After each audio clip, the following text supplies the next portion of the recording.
Aqui você vai conhecer um pouco mais de Madalena Talhaferro, falando e tocando. Resgatamos o programa Jogo da Verdade de agosto de 1981 e mais 2 recitais gravados na TV Cultura em 1969 e 1979. Bom proveito. Madalena Talhaferro, pianista. É o amor que existe na música, porque a música é cheia de amor, e a música sem amor não é música. É uma música mecânica, a música que não tem a fibra do coração, para mim, não vale. Que é só automática, que é só no papel, não me interessa. É preciso fazer reviver esses hieróglifos que estão na música, no papel. E é o intérprete que é encarregado disso. Ele é que é encarregado de descobrir o que o próprio compositor às vezes não sabe que pôs. Quantas vezes eu ouvi grandes compositores me dizerem, depois de ouvir uma execução de uma obra deles, eu não sabia que tinha escrito algo de tão belo.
E eu queria que você contasse pra gente as dificuldades que você deve ter enfrentado com uma menina de 13 anos tocando piano numa sociedade assim muito repressiva, cheia de preconceitos, como era antigamente o Brasil.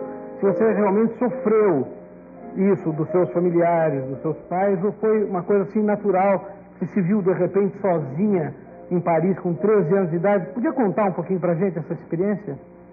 Eu tive uma infância maravilhosa aqui no Brasil, com meus pais, que eram franceses e que adoravam o Brasil. Meu pai, como você sabe, era professor de piano e canto. Diante disso, isso me levou a ouvir música desde os 5 anos de idade, num cantinho da sala. Eu me aconchegava e assistia às aulas. Quer dizer, que eu fui direto para o piano sozinha. Quando os meus pais foram fazer uma viagem para tratar da saúde do meu pai, que estava bastante doente, ele tinha só como ideia de me fazer entrar no Conservatório de Paris. Mas que tudo correu com naturalidade. Você foi, inclusive, ajudada pelos seus pais. Meus pais estavam lá presentes, por conseguinte, não houve choque nenhum, só muita curiosidade para mim, porque eu sou muito curiosa. Curiosa da vida, não curiosa no sentido pejorativo. E assim como mulher, para fazer a carreira assim, porque devia ser assim, difícil, não é, para uma mulher moça enfrentar a vida artística assim, não é? Efetivamente. O primeiro motivo era que eu, naquela época, eu era muito jovem, tinha 15 anos quando comecei a carreira, eu não era nem coxa, nem vesga. De maneira que tinha muitas mãos que se adiantavam para mim. E fazer assim com todas essas mãos, os pedidos de casamento, isso foi uma brincadeira. Eu dizia, mas estou casada com o piano, como é que vou casar com esse senhor, esse velho que tem 30 anos? E aí eu comecei essa carreira internacional já com 15 anos. E com muita facilidade, devo confessar que eu tive uma sorte muito grande. O melhor dito, uma proteção divina muito grande. Porque eu passei por momentos duríssimos na minha vida, mas sempre no momento mais trágico, Deus estava presente para me salvar. A senhora usa sempre, eu tenho a aventura de ter recebido já alguns cartões seus de Paris, e a senhora usa sempre uma tinta verde. Isso teria algum significado assim, da permanente esperança da sua vida, assim? Porque eu não sou a mulher de ontem, nem a de hoje, mas a de amanhã. A minha vida sempre foi toda esperança. E vamos dizer, esperança realizada. Apesar do senhor ter dito há pouco que eu não me sentia realizada, não é exatamente assim. Ainda não acabei de me realizar. Magda, o Diogo Pacheco disse agora há pouco, perguntou a você qual era mais perturbador, a câmera ou a plateia. Eu pergunto que tipo de comportamento da plateia perturba uma grande artista como Magda Taliaferro. A plateia não me perturba, me exalta, pelo contrário, eu preciso do público. Sim, mas há algum comportamento da plateia que perturbe a sua atuação ao piano? Por exemplo, 7 pianistas na primeira fila. Ah, isso sim. Os grandes pianistas na primeira fila, não posso dizer que me é desagradável, mas me atrapalha. Isso deve ter acontecido muitas vezes. Também os bombons, o barulho dos papéis de bombons. Ou se não, uma senhora com um vestido extravagante que me chama a atenção assim do lado, sentada junto a mim. Dizer que nos concertos de Magda Taliaferro tem gente também com pipoca, com papel de bala na frente? Pipoca não. Os papéis de bala de vez em quando aparecem. Essas idas e vindas suas ao Brasil, a Paris, etc. A senhora nota algum progresso assim no Brasil com relação ao ambiente musical, à vida musical, ou nós continuamos ainda não merecendo que a senhora more entre nós? Não é que não merecem que eu more aqui. Quem sou eu para não merecer a minha terra? Meu Deus do céu. Mas a verdade é que, tendo morado desde os 13 anos, estou muito enraizada lá. E tenho muitos amigos também, como os tenho aqui. Então eu venho matar as saudades todos os anos. Mas a vida geral talvez seja para um artista mais produtiva na Europa. do que no Brasil, não é? Mas acha que já houve, assim, algum progresso nessa? Dá para observar nessas suas visitas? Indiscutivelmente. Mas precisamos ser muito mais ajudados que somos. Quando o senhor disse que eu considerava a arte musical como a arte, a parente pobre da arte, é verdade. Você vê que ajudam muito mais o cinema, a dança, não é, do que a música. Qual o repertório? Eu sei que você toca tudo, toca todo o repertório. Qual é o repertório que você sempre se sente mais... Todo pianista tem um repertório que ele se sente mais à vontade. Qual é o seu? Quanto mais eu adianto na vida, repare que eu não disse quanto mais eu envelheço, hein? Quanto mais eu adianto na vida, mais eu sou romântica. O romantismo pianístico, para mim, é o auge das possibilidades de ação e de expressão musical. Como é que você vê a crítica? Porque na música, eu acho que a crítica é uma coisa muito especial. Porque um crítico de pintura vê um quadro e escreve sobre esse quadro. Um crítico de qualquer outro tipo de arte é a mesma coisa. Agora, a música é uma coisa abstrata. E o crítico, em geral, não conhece o original. Porque a maior parte dos críticos, inclusive, acho que não sabe nem onde é o dó, né? E eles vão fazer a crítica sempre pela interpretação, né? E eu acho que a crítica só pode ser feita baseada na interpretação de um original. Eu quero saber como é que você vê a crítica, se ela foi importante para a sua carreira, não é?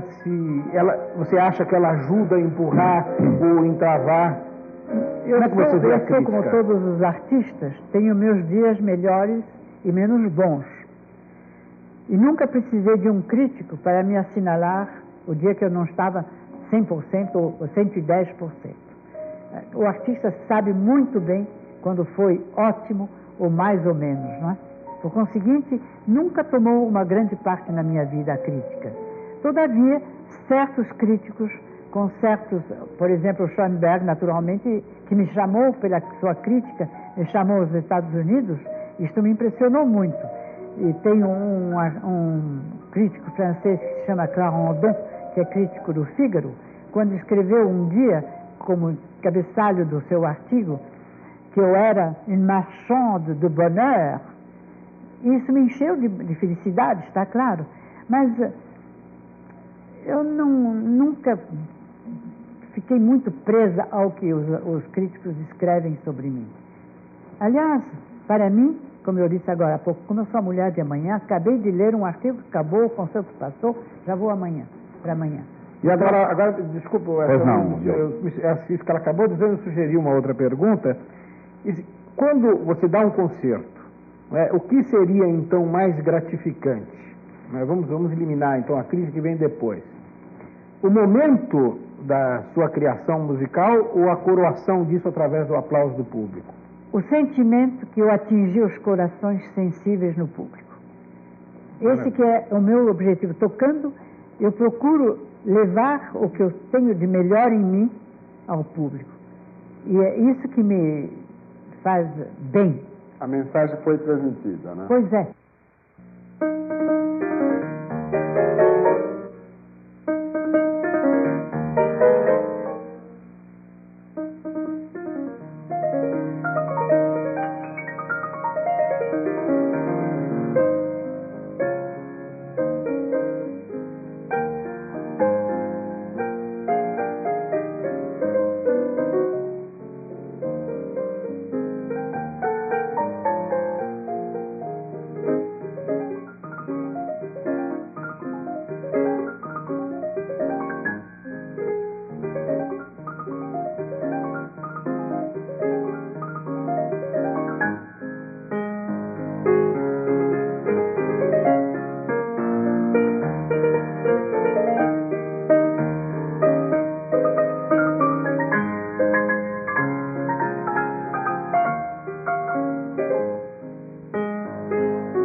Recebo agora aqui nos estúdios Gilberto Tinetti, professor de música da ECA, entre outras coisas, pianista e também um discípulo de Madalena Tagliaferro.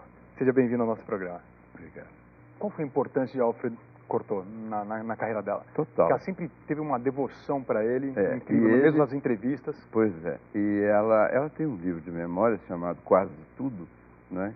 Em que ela diz que conta quase tudo. Tem gente que diz que está faltando quase tudo, e ela contou ainda muito pouco. De qualquer maneira, ela conta muita coisa. E ela se refere ao Cortot, primeiro como sendo realmente uma pessoa que a influenciou decisivamente, né? E que a fez mudar um pouco, bastante, a sua concepção do som do piano. Foi seu mestre. Foi mestre mesmo dela. E, enfim, ela fez a Madalena repensar todo o approach com o piano e, enfim, ensinou.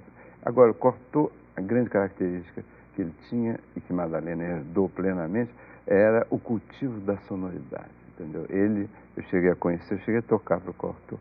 E já, naturalmente, eu apanhei muito idoso.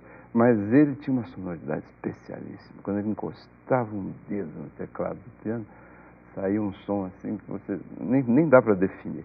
Mas então Cortot estimulou muito Madalena nesse cultivo pela sonoridade, por, enfim, um emprego de recursos mais abrangentes ao tocar o piano.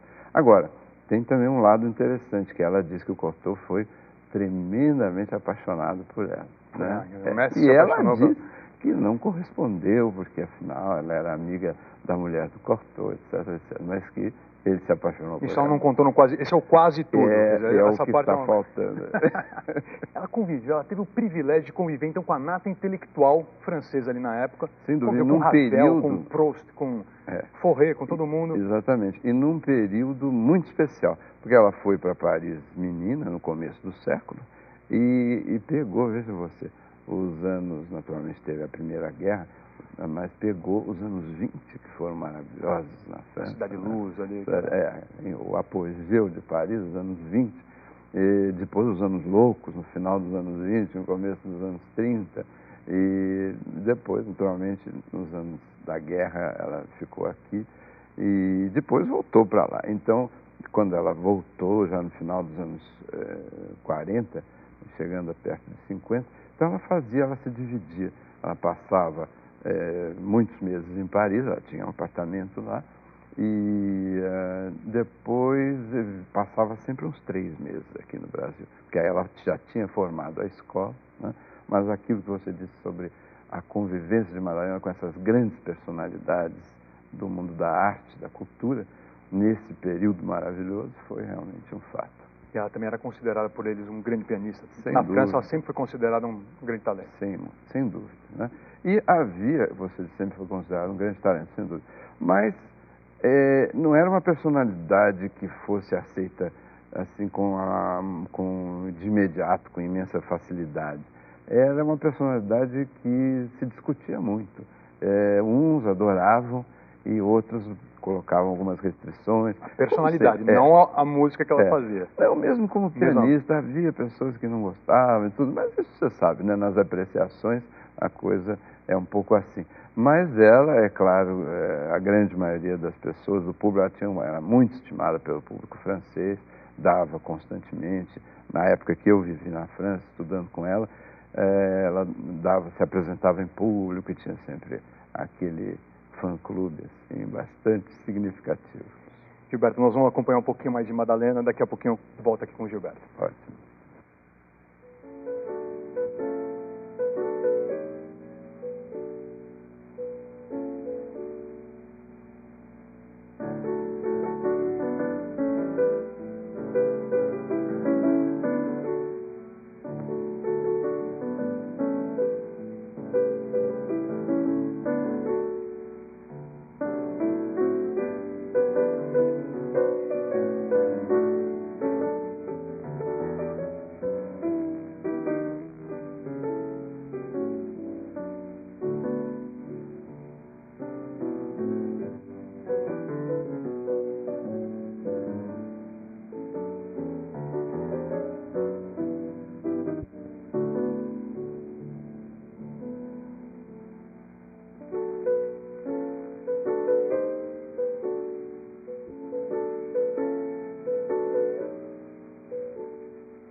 Eu pinto autorretratos, disse uma vez Frida Kahlo, porque sou a pessoa que melhor conheço.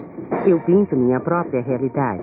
A única coisa que sei é que pinto porque preciso e pinto tudo o que passa pela minha cabeça, sem nenhuma outra consideração. Amor, perdas, política, cirurgias e, mais do que tudo, a paixão inabalável pelo marido, o grande muralista mexicano Diego Rivera. Que passou pela cabeça de Frida foram algumas das mais originais e dramáticas imagens do século XX. Frida Kahlo, Semana da Mulher, na Cultura, domingo, 1h.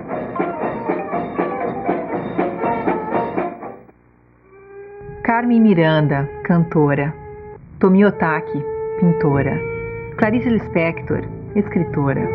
Madalena Talhaferro, pianista. Leila Diniz, atriz. Lígia Fagundes Telles, escritora. Tarsila do Amaral, pintora. Por trás de uma grande cultura, há sempre grandes mulheres. Não veio de manhã assim. Enquanto não tiver vivo.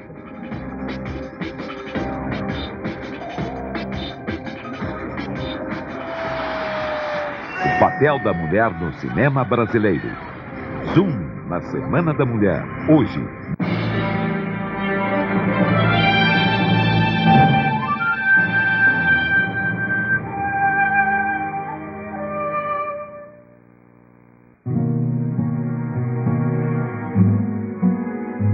O plano que você concebe, o rascunho que você passa limpo e a música que você ouve é mais bonita. Então você para, olha e pressente. O seu domingo será melhor.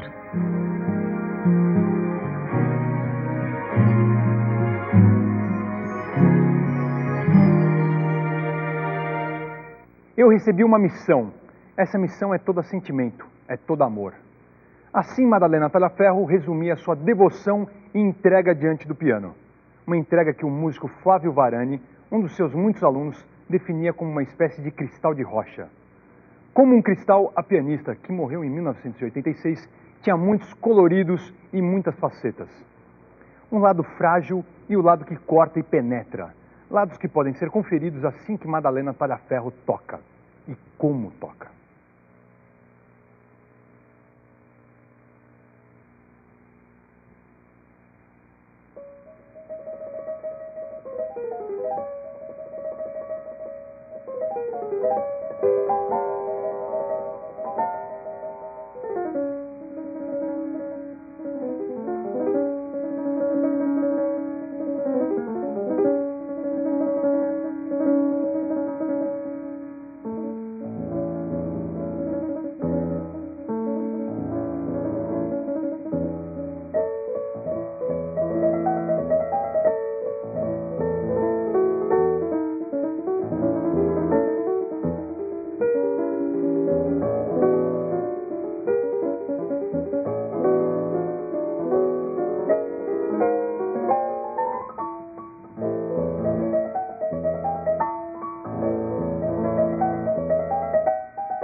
é que Madalena concebe a música? Ela concebe olhando a partitura, ela ouve a música ou ela faz a música depois de que os seus dedos trazem o som para ela? Não, a música funciona na cabeça. Enquanto eu toco, tudo se desarrolha aqui. Mas quer dizer, depois do seu dedo ou antes do seu dedo? Depois de quê? Dos seus dedos.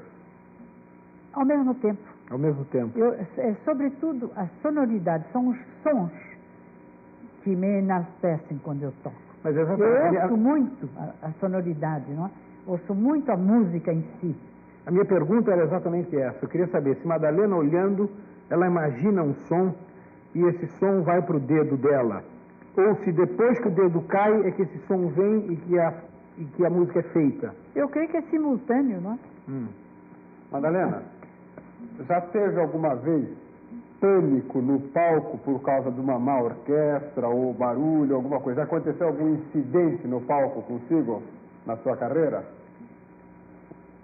Incidente realmente não, a não ser um gato preto que atravessou o palco na França um dia, não em Paris, na Normandia, ou na Bretanha, e que atravessou e que atrapalhou um pouquinho o recital, não é? Porque ele veio e se atrapalhou nas minhas pernas ali. Enfim, a não ser isso, eu não tive nunca incidente. Muito obrigado pela gentileza, Madalena.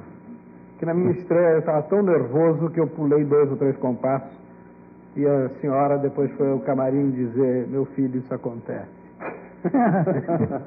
E eu gostaria que você perdesse um pouquinho a modéstia e que explicasse pra gente, não é? Como é que se sente uma pessoa assim que atinge esse grau maravilhoso que é o seu? Você me põe numa situação de no jogo da verdade. Porque eu não sinto isso.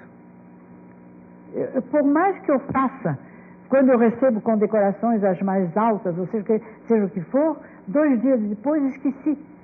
Exatamente, talvez por isso que eu seja tão grande. Já acabou, e eu acho sempre que é demais para mim. Me parece ser demais. Madalena, como é que era o seu relacionamento com a nossa saudosa Guiomar Novaes? Ah, muito bom. Muito bom. Ela era deliciosa comigo. Ela nunca perdia concerto seu? Nunca perdia um concerto. E sempre chegava a primeira nos bastidores, dizendo com aquelas covinhas dela, né? Madalena, você foi suprema. Teve algum outro desejo, além de ser pianista, um outro sonho na sua infância? Bom, quando eu tinha 12 anos, eu quis ser freira. Contaram-me que Maria Pellicer quis ser regente de orquestra, como o Diogo Pacheco. Sério, isso foi depois. Ah, é? Estou falando dos 12 anos. Aí eu quis ser freira, porque eu não ambicionava. Outra coisa é ser irmã Madalena tocando órgão. Quando meu pai soube disso, me tirou depressa de chão. E aí foram passando os anos, e cheguei aos 20 anos, quando tinha vontade de ser regente. Eu achei que para a minha natureza ardorosa, bolente, enfim. Olha que eu posso empregar palavras francesas ou afrancesadas, porque eu vivo na França e de vez em quando, vocês têm que me perdoar se eu invento palavras mais ou menos franco-brasileiras. Mas eu acho que então está na hora de antecipar uma pergunta. Por que o seu livro, Quase Tudo, foi escrito em francês se você se expressa tão bem em português? Há uma resposta que é lógica, é que Madalena tem um compromisso com o mundo e prefere escrever em francês, que é mais fácil chegar aos seus fãs no mundo escrevendo em francês. Doutora, para o seu livro escrito em francês? Porque eu não tive tempo, falta de tempo. O meu maior inimigo é o tempo, a falta de tempo. Eu estou assoberbada de trabalho, como foi o senhor quem disse, creio, que eu não tiro férias, que eu não tirava férias, mas continuo não tirando férias. Estou agora na minha temporada brasileira procurando uma brecha para poder ir tocar em Curitiba e para descansar 3 ou 4 dias, mas não dá mesmo. E vou chegar em Paris, vou continuar a encadear até a estação. Depois vou aos Estados Unidos, etc. Não? E na noite que pensa que vai ter descanso, está no jogo da verdade. Exatamente. Você acha mas com grande prazer, pode crer. Você ainda acha que Paris seria o centro cultural do mundo, assim? Ou... Bom, para mim é. Para mim é porque já vem de tão longe, não é? Não sei que alguém que chegasse assim, de improviso, o que pensaria. No meu caso, eu acho que Paris ainda traz, tem uma faísca de inteligência, de luminosidade, que é formidável para as criaturas humanas. Paris entrega algo. Dizem para os grandes artistas, eles vão tocar na Europa para criar a fama e depois vão aos Estados Unidos para ganhar dinheiro. Você acha isso verdadeiro? Bom, pretendem isso, não é? Eu não posso julgar, você compreende, você se dirige a alguém que desde os 13 anos e meio mora em Paris.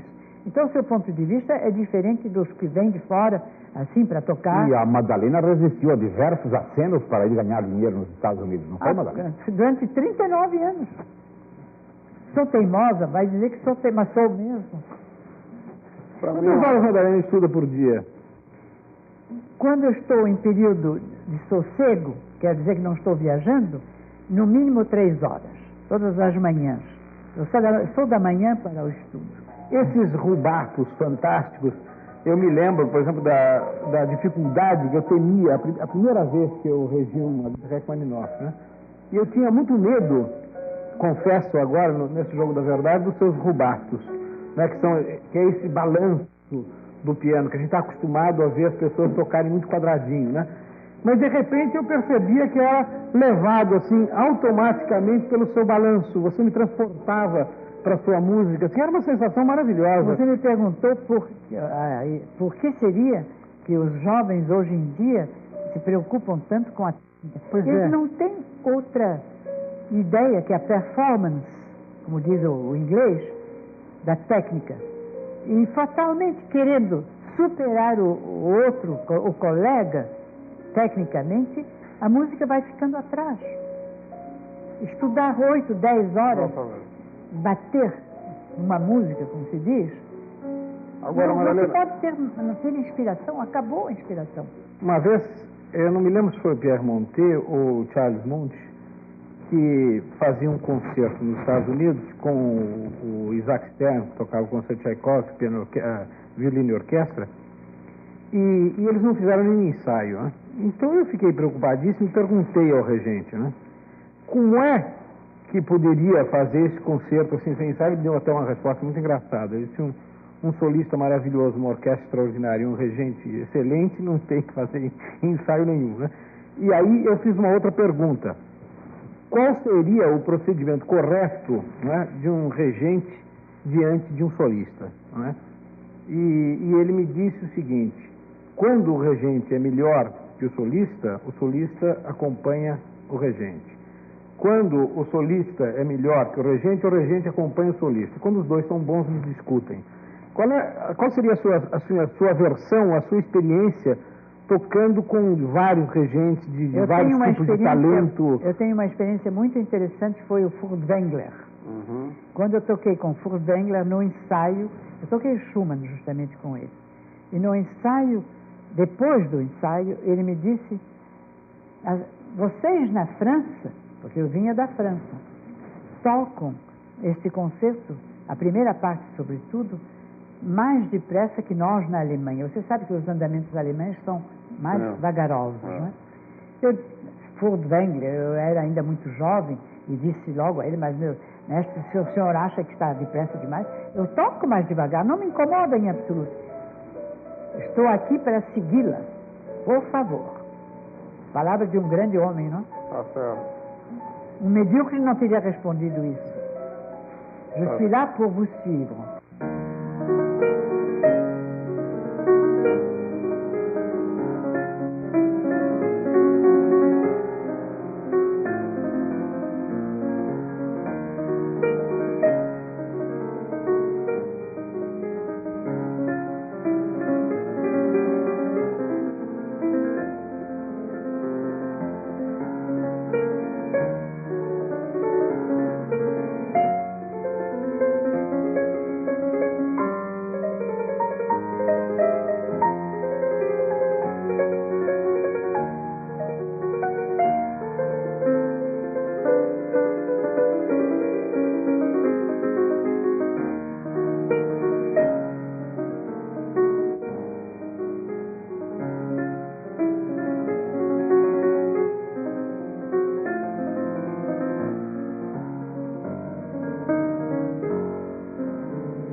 Voltando aqui então com Gilberto Tinetti, entre outras coisas, foi aluno de Madalena Tagliaferro também. Dentre os grandes pianistas do mundo, Rubinstein, etc., tem um lugar para ela ou não? Eu acho que sim. Aliás, eu acho uma injustiça que nessa coleção de CDs que apareceu agora, grandes pianistas do século XX, no qual figuram cerca de 70 e tantos pianistas, enfim, não estejam as duas grandes pianistas brasileiras, Guiomar Novaes e Madalena Tagliaferro. Ambas fizeram carreiras internacionais importantes e você vê até que nessa coleção existem pessoas que podiam provavelmente não estar ali. E as duas não estão. Eu acho uma pena. Ela começou com 5 anos de idade, ou seja, ela está incluída naquele hall de gênios como Mozart. Aos 5 anos de idade já tocava muito, aos 9 já fazia concertos. O pai era professor de canto, professor de música aqui no Brasil. Era um engenheiro, mas o negócio dele era a música, né? Ele gostava, ensinou aqui, Paulo Tagliaferro. E dizem que ela escutava os ensaios dos pequenos corais que ele formava com os alunos de canto e ficava assim, pequenininha, sentada, né? E de repente alguém desafinava um pouquinho, ela assim, foi aquela ali que desafinou, que ela já ouvia. Isso não se aprende, isso nasce. Claro. Não tem como. Os pais incentivavam? Sim, muito. Depois que eles foram para Paris, voltaram para a França, Madalena foi estudar no conservatório, né? E ganhou vários prêmios, né? Se destacou muito. E lá chamavam aquela jovem brasileira dos olhinhos apertados. Até que o Fauré, Gabriel Fauré, o grande compositor, que era o diretor do Conservatório de Paris, a chamou um dia e soube que ela tocava muito bem e deu umas músicas para ela aprender da autoria dele. Ela é uma especialista, inclusive, nele. Exatamente. E daí ela chegou a fazer uma turnê por várias cidades da França em que tocava a 2 pianos com ele, né? Então ela foi uma grande divulgadora da música de Fauré. Gilberto, nós vamos acompanhar um pouquinho mais de Madalena, daqui a pouquinho eu volto aqui com o Gilberto. Ótimo.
deixe mãe assim.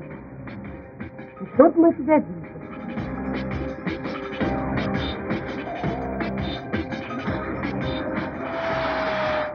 O papel da mulher no cinema brasileiro. Zoom na Semana da Mulher. Hoje. Carmen Miranda, cantora. Tomi Otaki, pintora. Clarice Lispector, escritora. Madalena Talhaferro, pianista.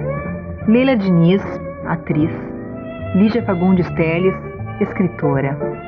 Tarsila do Amaral, pintora. Por trás de uma grande cultura, há sempre grandes mulheres.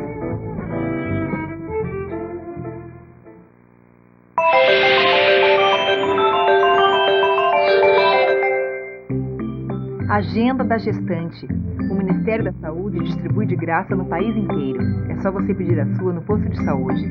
Nela você encontra, por exemplo, os direitos da gestante no trabalho, que tem tudo a ver com a sua saúde e com a saúde do bebê.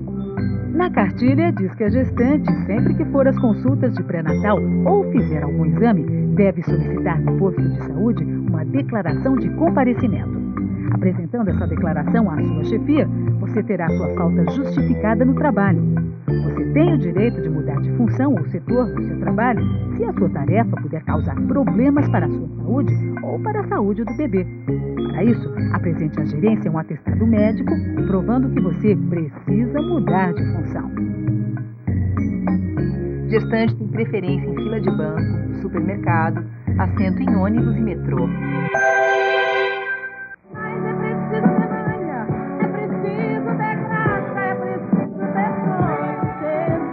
Uma pimentinha de voz doce.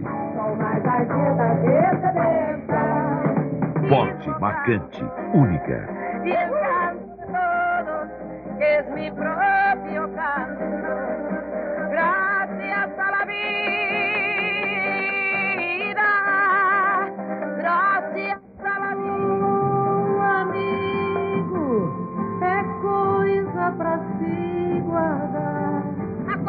Elis, que saudade. Nesta segunda, Dia Internacional da Mulher, 00:15, na Cultura. Que maravilha! Estique as horas de folga e espreguice o calendário. Domingo é como um 0 a mais no salário.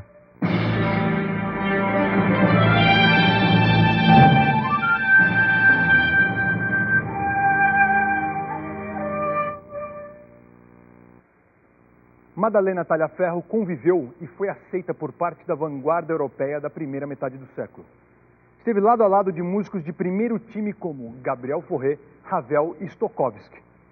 Seu estilo inconfundível deixa claro o que é voz corrente no meio musical. Exímios pianistas existem muitos. Artistas com rara originalidade como ela eram poucos.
Eu dizia antes que a música é uma coisa abstrata que depende de interpretação, né? E que a crítica, em geral, faz, então, a crítica sobre a interpretação de um original. Se nós pegarmos uma sonata de Beethoven, por exemplo, e a ouvirmos na interpretação de Cláudio Arraon, do Zerken, de Madalena e de outros tantos pianistas, vão ser obras completamente diferentes, né? Dependendo da interpretação de cada um. Como que Madalena vê isso? Eu vejo isso do modo seguinte: o autor, ele mesmo, não sabe bem o que escreveu. Eu me recordo ter tocado para compositores, como por exemplo o Fauré, que um dia me disse: eu não sabia que tinha escrito algo tão belo. Né? O compositor muitas vezes ignora a beleza do que compôs. O que a Guiomar Novaes disse de Madalena quando ela terminou um concerto? Não, a Guiomar, eu fui com a Guiomar assistir a Madalena tocar a Fantasia Húngara de Liszt. E a Guiomar sentou, calma, assistindo a Madalena. A Madalena começou o concerto, estava numa daquelas noites tremendamente inspiradas. O concerto foi crescendo, a Madalena comendo piano, fazendo tudo no piano. Aí a Guiomar pegou, tirou da bolsa os óculos, fazia assim com os óculos, olhava. Aí ela olhou para mim e falou: essa moça não é gente, é uma diabinha.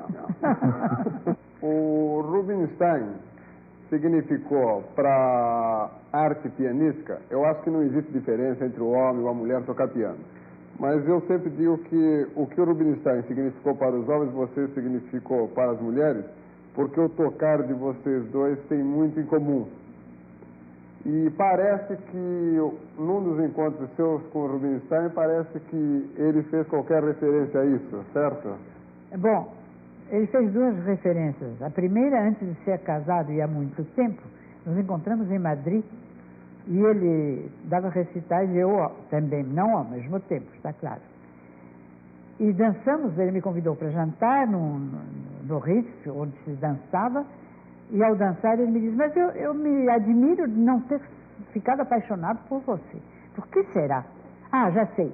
É porque você se parece demais comigo. Essa foi mas, Madalena, eu saí um pouquinho do piano, porque a gente fica falando só de piano, parece que Madalena só toca piano. Madalena não poderia falar um pouquinho dos seus amores também, já que citou esse caso do Rubinstein? Bom, não do seu amor, dos seus amores, fora da música e fora do piano. Meus amores. É muito difícil falar de meus amores, que foram muito poucos. E não sou nada a mulher das aventuras como pretendiam quando eu era jovem. Me emprestavam tanta coisa que eu já estaria morta se fosse verdade. Mas eu só entreguei ao amor um coração profundamente agarrado e apegado. Eu não tive aventuras, tive casos sérios, e poucos, muito poucos. Existe um predomínio da música popular sobre a música erudita nos meios de comunicação de massa. Eu gostaria de saber qual é a sua opinião sobre um modo de estimular o gosto do público pela música erudita. Quais seriam esses meios e a partir de que fase de ensino? Eu penso que o melhor meio é fazê-lo ouvir boa música. Apresentar bons artistas que elevem a música e não só técnicos. Porque o público precisa sentir a música. Porque o público brasileiro é muito instintivo musicalmente, muito. Tem o ritmo em si e tem o gosto da melodia. Não é só com jazz e coisas assim que se pode criar um público erudito. Não é? Eu penso que o povo brasileiro merece tanto que se faça tudo por ele. Eu me recordo um concerto com o Isaac Karapchevsky no Maracanãzinho do Rio, onde 20 mil ouvintes estavam e se precipitaram no fim do concerto no campo para tocar a minha saia para ver se eu existia, porque parecia, nunca tinham visto um pianista tocar, não é? Só tinham ouvido vagamente no rádio. Pois ficaram... queriam me levar nos ombros como o Pelé. Já imaginou? Eu tive que assinar até as 2 da manhã programas atrás do palco. Quer dizer, do entusiasmo e do interesse do público brasileiro, do povo brasileiro. Agora é preciso, naturalmente, trazer coisas de qualidade. Não rebaixá-lo, mas elevá-lo. Que conselho você daria ao governo para complementar essa pergunta que o Pérez Eugênio da Silva Ramos fez? Quer dizer, o que caberia ao governo no sentido de incentivar mais a música erudita no Estado, por exemplo, no Estado de São Paulo? Penso eu criar mais concertos populares, não é? Mais concertos, mais recitais populares, enfim, dando a possibilidade aos que não têm recursos para se apresentar, para comprar entradas, vamos falar uma linguagem vulgar, comprar entradas para um concerto no municipal ou na sala, dar-lhes a possibilidade de ouvir todo tipo de grandes artistas que se apresentam aqui e aos quais eles ficam alheios por falta de meios. E no sentido de formação de músicos, não só a formação de público, formar novos músicos também. Ah, bom. Porque dizem que o ensino de música no Brasil é bastante deficiente, não é que o Brasil não forma tantos músicos. Que isso eu não estou muito a par desse assunto. O que eu sei é que o Villa-Lobos fez um grande trabalho com o canto coral dele, não é?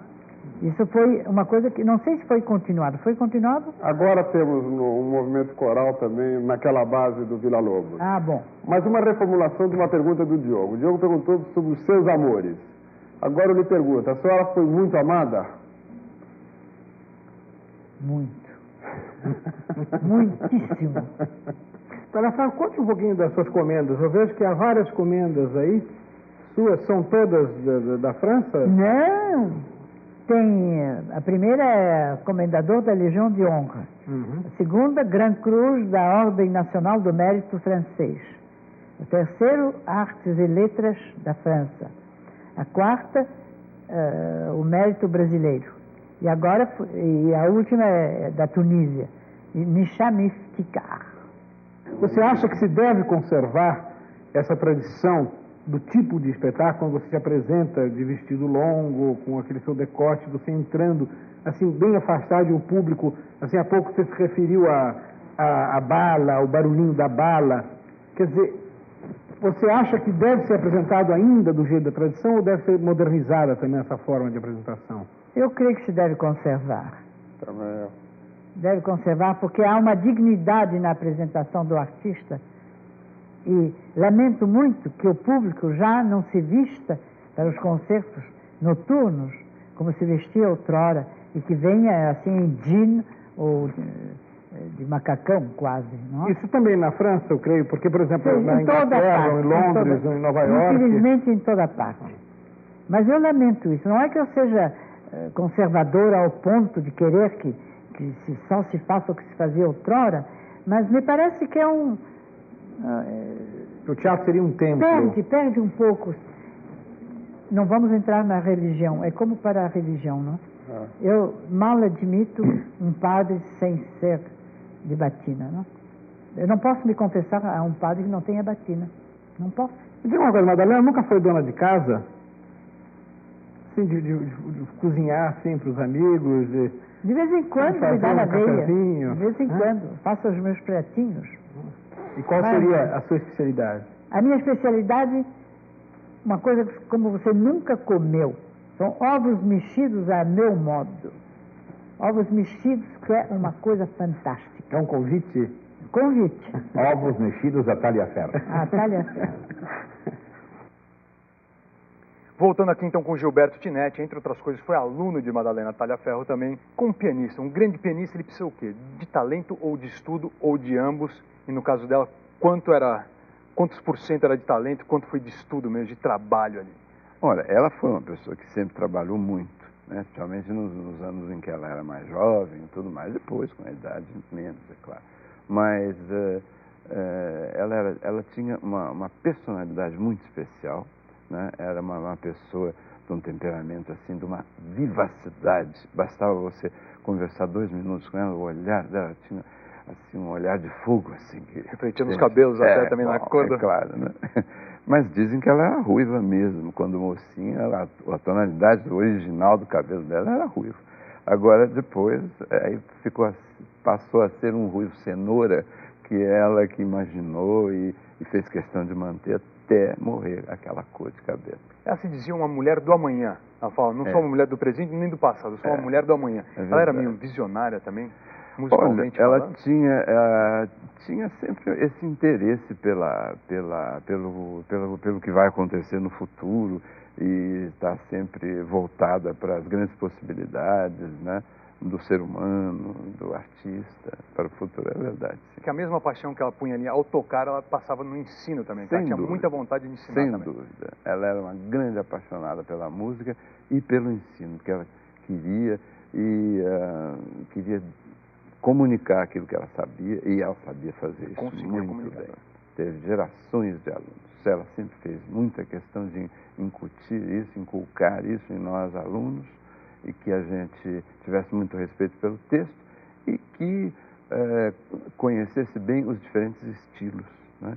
E que, além de tudo isso, cultivasse a expressão pessoal, né? Aí você tem um intérprete formado, mas isso é trabalho para uma vida. Com certeza. Mesmo que seja uma vida muito longa como a de Madalena. Que foi? Ela morreu com 93. 93 anos. Que maravilha. É o que consta, né? A gente nunca sabe se a data de nascimento é mesmo aquela, mas consta que foram 93. Foi isso. Muito obrigado a sua presença, Gilberto. Continuamos agora com Madalena Talhaferro para o nosso delírio aqui, vai lá.